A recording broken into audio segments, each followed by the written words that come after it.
nice and early now, as you can see. It's quite cold this morning. We're now on the way to my mates that owns the powder coaters, which is Bucket and Blast, in the outskirts of Beccles, Ella. So we're about to go see what colour I went for the turbo, and the process is going to show us a little bit behind the scenes of what's going into it and stuff. And my mate's wheels are there as well, so I might get a couple of clips for my mate's wheels for you guys. But I'm running a little bit late, so let's crack on. So here we are, this is the front of my mate's shop. This has only recently been done with him doing just specific wheels. I mean, he will do anything, hence I bought my turbo and things like that with him. But he does specialise mainly in wheels for his side of things. He has thousands upon thousands of different colours for you to pick from, and he never shies away from anything you want.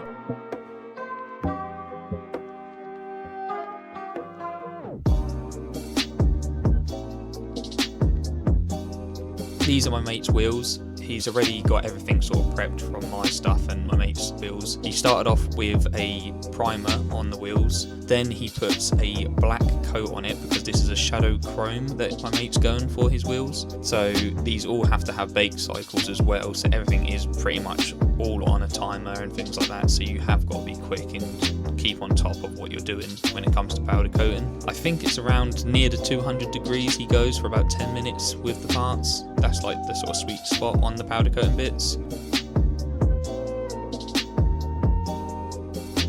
While the wheels were baking, we then moved on to my parts.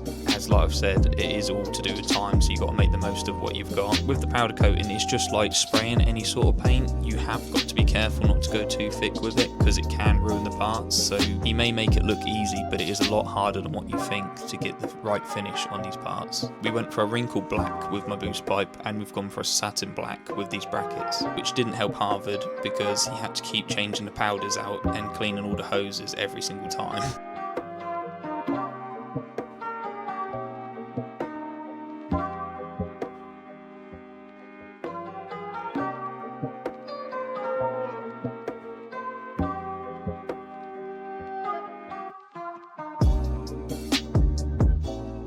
Then we moved back onto my mate's wheels, where Harvard has to actually spray the chrome on. He also had like this water feature thing that works like a ventilation for when he does the sort of normal paint spraying. And as you can see here, the more you spray, the chromier the wheels will look, which my friend obviously wanted the highest chrome that he could get. Then I had the decision on what colour I wanted my turbo and catch can. I was stuck between the satin bronze and the gloss bronze, as I wanted them to tie in the engine bay nicely and look clean, not out of place.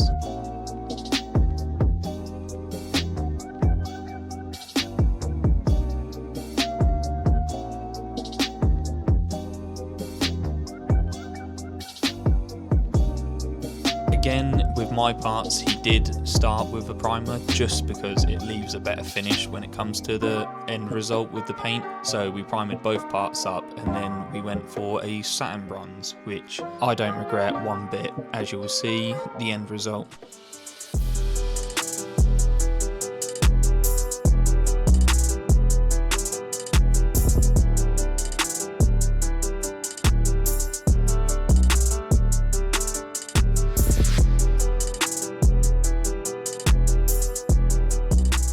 So these are the bits after we've come back from the powder coaters. I'm quite happy with the colours I picked. I did think that this catch can might look a bit funny beside the turbo with them both being in the satin bronze, but I saw it in the sunlight, the bronze, and I just think it's going to tie in really nice with everything, so nothing's going to look out of place like it probably did before. The colour I had the turbo beforehand was not actually the colour I wanted for it. I wanted what I had on my wheels, which is this colour, but in a gloss finish. Whereas now obviously I put the wheels satin. I think the satin's just a lot cleaner look than the gloss, so that's why personally I've gone for the satin for all of these. This wrinkle black, it's the first time I've actually had wrinkle black. I've never ever had a powder coated wrinkle black bit before. I think it's more of a JDM sort of thing. This is supposed to be really hard wearing, so that's why I went for this to have on my boost pipe, just because it gets a lot of rubbish being lower down the bottom of the car than what these bits will. So it all should look pretty nice. Also wanted to say a quick thank you again for Harvard for him coming in on his day off to let us film and do our parts for us, just because he didn't have to do it. He's done it just to help us all out and see a bit more behind the scenes, so it was a bit less busy for him with him not supposed to be at work. And if you haven't already, please go check out his Instagram. I'll probably link it in the description below. But he is actually one of the few powder coaters that I know actually take their time, and he wants to see your parts come out perfect as well. So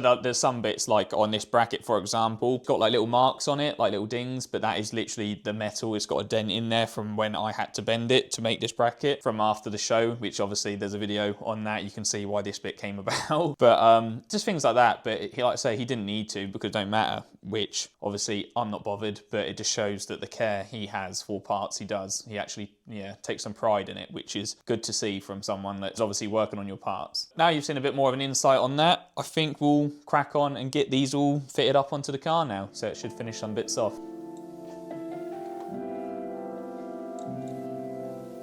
So I ended up putting my brackets matte black just because I thought it's a sort of OEM finish and will tie in nicely with everything else, as there's a lot of black parts I've put on the car, hence the oil cooler and things like that. So I think it just tied in nice. I was thinking about a red, but to get the exact red in a powder would be, I think, quite hard to make it stand out more, if anything.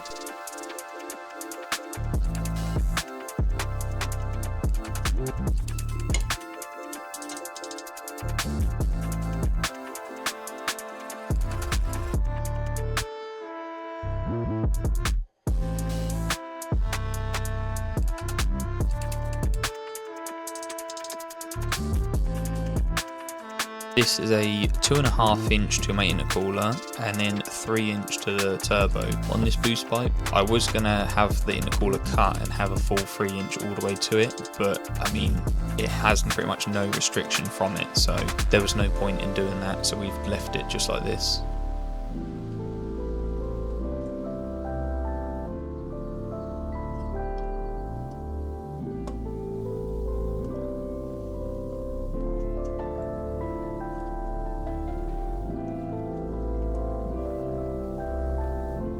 When I took the little air feed from the turbo, it never had any tape on it. I didn't know if it needed tape or not, but in my eyes, if it didn't have tape, it's just going to seep a little bit, even though it would be a lot, and I know it probably doesn't matter. I've put some tape on it anyway, just to make a better seal, just in case there is any leaks from me taking it out.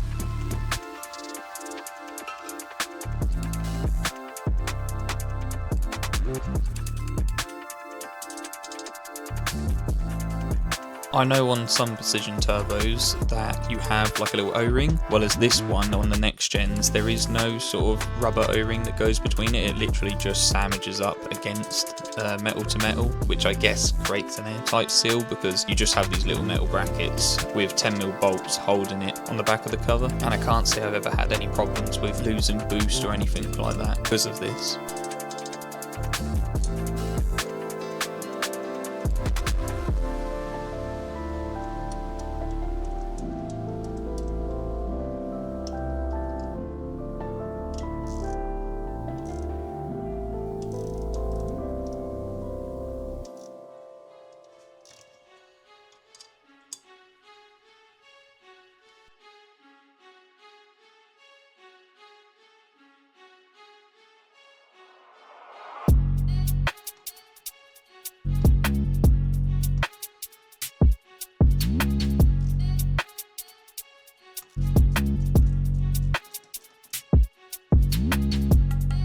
That's just me connecting the air feed to the boost solenoid.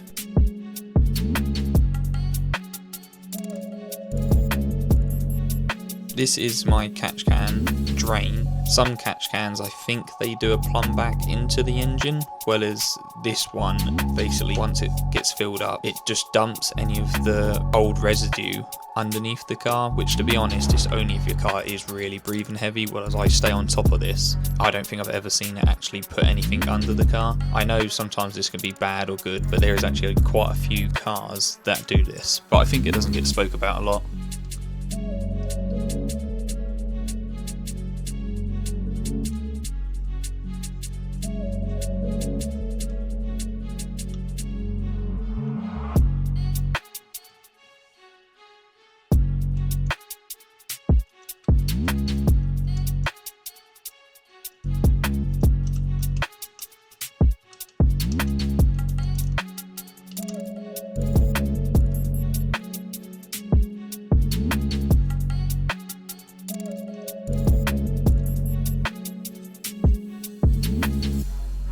One thing I will say about these clips for these AN lines, they do definitely look a lot neater than any sort of cable tie or anything, but as soon as they have just the tiniest bit of tightness to them, you can't move the pipes at all. I thought they would slide just like a little bit through them, but it really does grab and sort of crush onto the pipe to hold it still, which I guess in the long run is probably a good thing.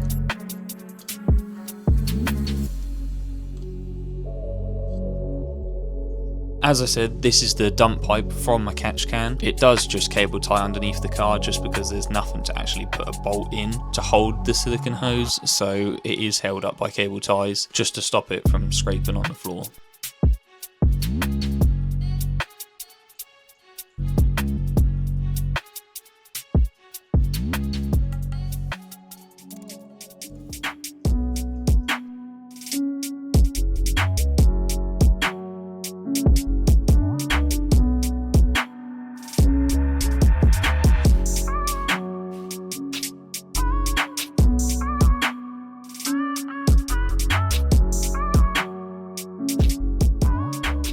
Well, that's all the powder coated parts on now. I've got my turbo and my oil catch can on. All the parts actually look really, really nice. Like nothing looks out of place in the engine bay, which I thought it might do, it might not, all depends. I think it's quite a sort of subtle colour that I've gone for them, so I think it just blends in nicely with everything else. It's a close sort of finish to what my Cerakote is on my manifold. I know the Cerakote's a lot lighter, but I think the bronze on the Cerakote gets lighter over time with the heat, because I see a lot of like the black Cerakotes, they are a bit milky over time with I think just the heat cycles it goes through. Next part I'm going to put onto the car, now I've got that done, is probably the best part, which is the bonnet exit and the screamer pipe. I'm going to get both of these put in place just so I can angle the turbo and fully tighten it to the manifold so I know exact position where this can go, as well as when I done my bonnet pin I just need to adjust it a bit. I'm going to have to open and close the bonnet to adjust my bonnet, so I might as well sort the exhaust out as well. At least it's another thing that we can get ticked off complete on the turbo side.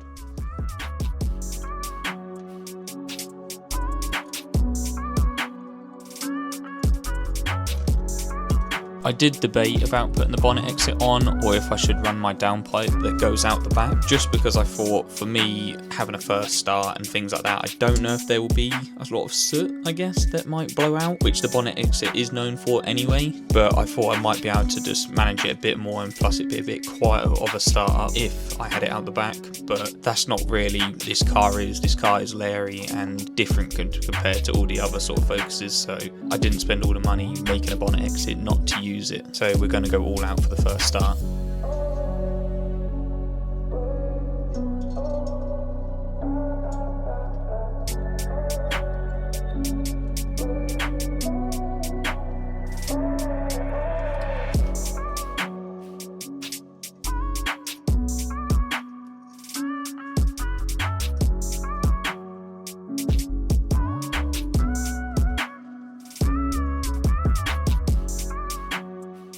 So now that's the turbo and screamer all plumbed up and all nice and tight now, we can move on to the last bit, which is the air filter. So we'll get this chucked on and then that'll be the turbo finished off. You didn't actually think I was going to put an air filter on that I keep getting slated for because of how crooked and how faded it is, did you? No, I got a brand new one, just to please all you lot on there that keep moaning at me that I never do things properly. We now have a fresh, vibrant one compared to that. I can see the difference now. I can see why you lot didn't want me to run this one. I thought I'd just show you guys as well, just for a little tip, if you've got a big turbo and run these vibrant filters, you will see there's a little stop on that silicone bit up there. Well, with big turbo ones like this, the housing here is so big that that little stop actually stops it just about here. So you can never actually have this filter push it on all the way. So the best thing to do is just take a Stanley knife and cut down that bit, leveled like these other bits are. And then at least then it gets rid of that stop so you can actually push your filters on all the way to make a nice sort of edge so you don't see that silver piece. Just another little tip that Dean at RW told me. So that's what I've done. I've just cut it down a bit. It hasn't going to be nothing major, but it just helps sliding it over a little bit further on the turbo. I do honestly think, as air filters go, don't think you can beat the look of a Vibrant air filter. I mean, you've got the Ram Air ones and things like that, and the Pro Ram. For the red, iconic sort of look on any sort of high performance car is normally a Vibrant one for decent quality.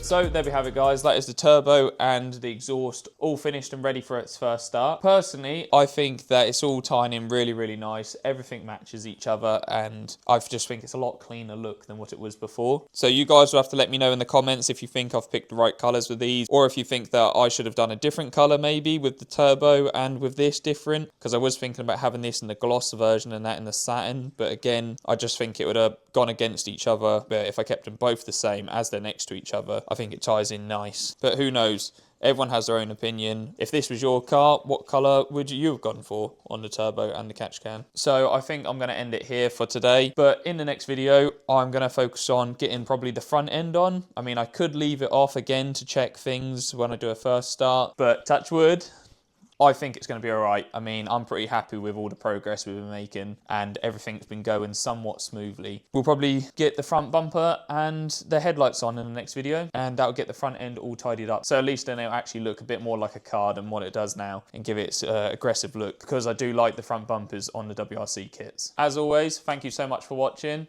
and I'll catch you on the next one.